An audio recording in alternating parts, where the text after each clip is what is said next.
Hey everybody, how's it going? I'm Sethum and welcome back to another video guide for Ark Survival Evolved. Today in this video I'm going to show you how to tame a Tapejara. Now in this video I will be covering two methods in which you can tame the Tapejara. So if you guys enjoy this video, please do not forget to support me and the channel by hitting that like button. Subscribe to the channel if you're new and haven't already for more similar content from myself. And if you have just subscribed, why not check out some of my other videos and guides here on this channel. Who knows, you might just enjoy them. And of course, don't forget to hit that bell icon so that you get notified when I upload new videos to the channel. And for those interested, you can always find me on the Sethopia Discord. Links to this you can find down below in the video's description, as well as in a pinned comment from myself. Before we get into it, it is important to note that the Tapejara is a skittish creature, and the moment you get close to it, it will fly away. However, there is a trick that you can do to aggro the Tapejara to come and attack you, and with that you can kite it into a trap. Now obviously this first part of the video I will be showing you how to craft a trap. It is similar to the one with the Argentavis video. If you haven't seen it, you can go and check that out. However, it does have a slight modification. So we're going to start by building the foundation of the trap, and we're going to go to buy 5 foundations, so it is a total of 10 foundations in the format of 2x5. That should be sufficient enough for the trap. It is slightly longer than the one with the Argentavis. Once you have placed down the foundations, we will of course be using the wooden door frames. You can of course craft it out of stone if you want, or you can also of course craft it out of thatch should you choose to. Of course, I only recommend thatch if you are using this particular trap for the purpose of taming a Tapejara. We're going to go a total of 4 door frames tall. That is the height of the wooden dinosaur gate and gateway, and so we will have a dinosaur gateway at this particular end. Obviously, be sure to select your entrance as close as possible to a spawning point of the Tapejara, and this trap is quite useful if you know a specific area where Tapejaras spawn, such as in Extinction. Obviously, with that being said and done, let's close this trap up. So as I said, in terms of the door frames, it's 5 door frames times 4 per side, so 5 times 4 is 20, plus another 20 on the other side. That would be 40, and then another 8 at the end. That'd be around 60 door frames that you will need. We will also need 10 ceilings, but we won't place them all in one go, as there is a bit of a trick to this particular trap. So do be careful how you place this one. As you can see, I can't reach it and take it down, so you do want some spare structures just in case you end up in a situation like this. I'm going to use the S plus gun to remove it, and you want to time it with your jump so that you snap it at the highest point. We'll take 2 ramps, and that's all we'll need. I'm going to place the ramps here at the entrance. Now this is a bit of a funnel system which will push the Tapejara down when it's following you into the trap, and the purpose of this is to keep the Tapejara in the second end of the trap. You'll also use of course your Argent to block the exit, and then dismount the Argent, go to the front, shut the gate. Obviously the Tapejara will have a knockback on its attack, so it will move your Argent. You only have a couple of seconds to do that, but it does buy you the time to of course move to the front of the trap and shut the gate. Now you can of course mount your Argent, fly to the top of this trap, land. Remember that when you dismount on the right, and you can place the ceilings this way to of course prevent any wastage at all. That is also a way of recovering your misplaced pieces should you misplace them. So that is what the trap looks like. All we need to do now is place the gate. And so I am of course going to whistle my Argent to follow me down. And so as you can see, It's right up there. I forgot to kind of have him follow me, but that's alright. We'll dismount here. We'll place the gate at the entrance, open up the gate, and then we will get a Tapejara to follow us in. In order to get a Tapejara to follow you in, you will need to have some rare flowers. Eating the rare flowers will, of course, aggro any and all creatures around you, including the Tapejara. So let's place down the gate. The Tapejara's favorite food is the superior kibble. It is quite easy to obtain, and the recipe, of course, you can find on the wiki. I also have a guide for these kibbles here on the channel. However, if you guys are struggling to find it or want me to make an updated video for that, just let me know down below in a comment, and if enough people ask for it, I will of course make another video for that. So with that being said and done, that is the trap. The idea is we kite the Tapejara in here, we walk towards this end of the trap, the Tapejara will follow us, and then we just do a turnaround, walk towards this, and as you can see, the Argent is big enough to kind of block the Tapejara from exiting. At this point, you will let the Tapejara hit you a couple of times and then run off, shut the gate, and that's that. Now, of course, that means the Argent is locked in with the Tapejara, but don't worry, it does not do that much damage. And once the effect of the rare flower wears off, it will just want to fly away. With that being said and done, let's go and find ourselves a Tapejara, and I'll kite it in. I'll show you how this trap really works.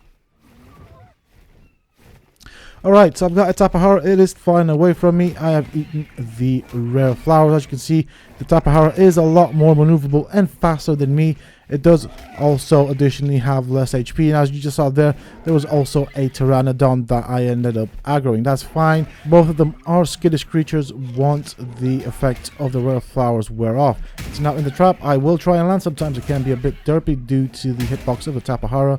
As you can see, it is doing damage to the trap itself, but it does not really matter. So just keep eating those rare flowers if you're struggling to maneuver. I have landed, so it's now time for me to turn around and then walk towards the exit, and that should do.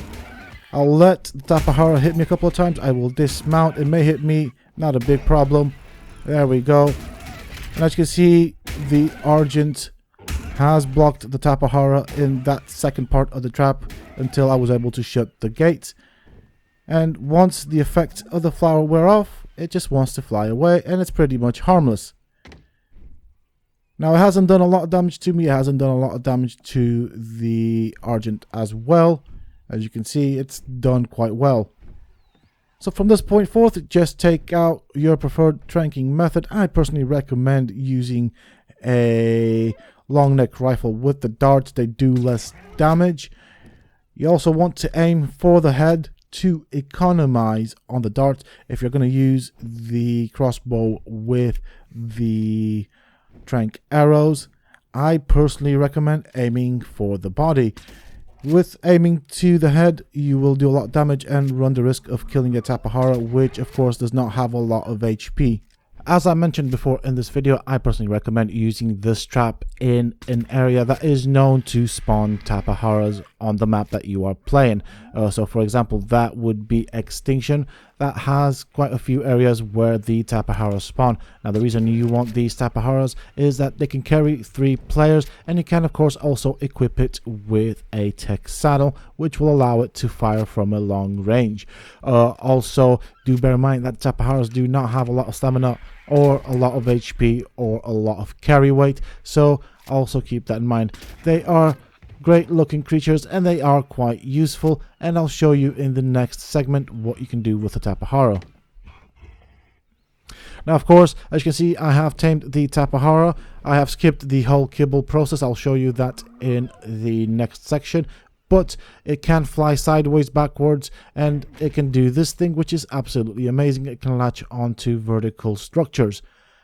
I mean, you don't get a very good angle to look at stuff, but that is quite an interesting little feature. Now this one does have the tech saddle, and if you put element in it, you can of course use it to fire. That is a feature for any and all creature that has the tech saddle available. Now let's look at what you will need in order to craft the saddle for the Tapejara.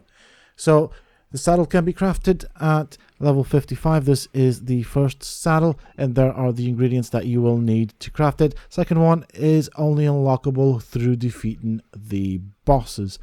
So, of course, this is a more advanced one, and it does require you to access the end content for the game. To tame it, you will need the superior kibble. However, I recommend using superior kibble only for high level tapajaras. Otherwise, you can use meat. And in terms of meat, it does prefer the mutton, the prime meat, both cooked and raw as well. Okay, so in this section, I'm going to show you how to tame a tapejara without the use of a trap. Now, this is a bit iffy in the sense of if you are on a laggy server, it will not necessarily work as good as it is on mine, because mine does not really struggle with lag that much. So that might be a bit of a problem for official servers. Also, you might want to have a higher quality long neck rifle. And as you can see, because it's not in a trap already, it's a bit more difficult to bowl it. The moment the effect of the rare flowers wear off, the tapejara will fly off. Do bear in mind, another thing, very important note right here, is if you've started tranking the tapejara and the effects of the rare flowers have worn off, it will fly away, especially if its torpor is high. It will not re-aggro on you. So it's very important that. So of course that effectively means that you will have only one bowler use to knock it out, because from the moment you start tranking it, if you have lag, if something happens, if something even remotely goes wrong and is less than perfect, and the bowler breaks and you have not knocked out the tapejara, it's a very good chance of you losing it. Now, you could probably try and chase it with another tapejara if you have that at your disposal. However, if this is your first tapejara, the chances are you might end up losing it. So, as you can see, it's quite difficult to bowler. It is quite fast and versatile, and you kind of have to guess where the tapejara is going to be and throw the bowler in that direction before the tapejara gets there, and hope that the bowler hits the tapejara. The moment the bowler hits the tapejara, you want to swap over to your long neck and make sure that your long neck is already equipped with a dart so you can start shooting away. Also, make sure you shoot for the head. As with all my tames, I recommend starving out your tapejara, as of course, if it does get hit or killed, particularly to be more specific, you will have lost the kibble that it will have consumed. Also, at the same time, if it does get hit while it is taming, or once it's been knocked out, it will lose taming effectiveness, meaning that you will lose levels on it. So it's the best way of doing it, really, if you want maximum efficiency. You see, normally if my tapejara will have been hit and lost taming efficiency, I will either let it go or kill it and use it for food for other dinos. So if you're like me and you want those perfect tames, you really want to feed it only once the hunger has dropped to a level where it can pretty much instantly tame, while of course at the same time reducing the risk of you losing the kibble that the tapejara would have eaten and wasting it on a creature that you no longer want to tame. So I'm going to wait for this tapejara to tame out. I have mentioned it before in the video, but I will mention it again. It does prefer the superior kibble. You can of course use the mutton or the lamb chops, depending on what you have at your disposal, as well as prime meat or cooked prime meat. It really does depend. You don't necessarily have to use kibbles. Kibbles are of course the preferred food for taming if you really care about those levels that you want to get. Obviously, I am in the game to get high level dinos, and of course I do like to breed them to get even more powerful dinos. So to me, getting those extra levels is quite important. Also, make sure you have some ammunition with you in case a Argentavis or something else flies in your direction that might want to attack your tapejara. You want to keep anything dangerous away from it. As you can see, just using the darts has pretty much nearly left it without any HP, and it won't take a lot to kill it. And here's to hoping that I don't accidentally press the trigger and end up killing my Tapejara. Maybe I should stop doing that. It would be very advisable. I'm just getting bored. Wait, there we go. Finally. And with that being said and done, that is your tamed Tapejara. If you have a saddle, put the saddle on it. If not, get it to follow you. If you're on an Argent, it should be able to keep up. Also, additionally, it is important to note that the passengers can use weapons on the Tapejara whilst sat in the saddle, and of course do make sure that you have plenty of narcotics with you. If you're using an Argent like I did, you should be able to carry a couple of stacks of narcotics. I don't think you should need more than maybe 300 for a maximum level Tapejara if you're going for the high taming food.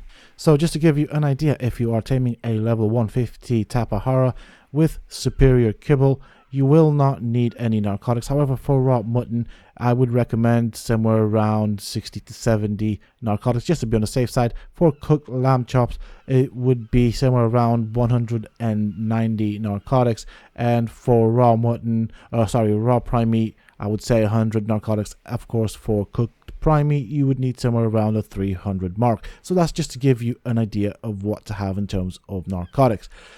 With that being said and done, that is it for this video, folks. I do hope that you have enjoyed it and found the information in this video useful and informative. If you have, please do not forget to support me on the channel by hitting that like button. Subscribe to the channel if you're new and haven't already for more similar content from myself. And if you have just subscribed, why not check out some of my other videos and guides here on this channel? Who knows, you might just enjoy them. And of course, don't forget to hit that bell icon so that you get notified when I upload new videos and content to the channel. And for those interested, you can always find me on the Sethtopia Discord. Links to this you can find down below in the video's description, as well as in a pinned comment for myself. Until next time, stay safe, folks.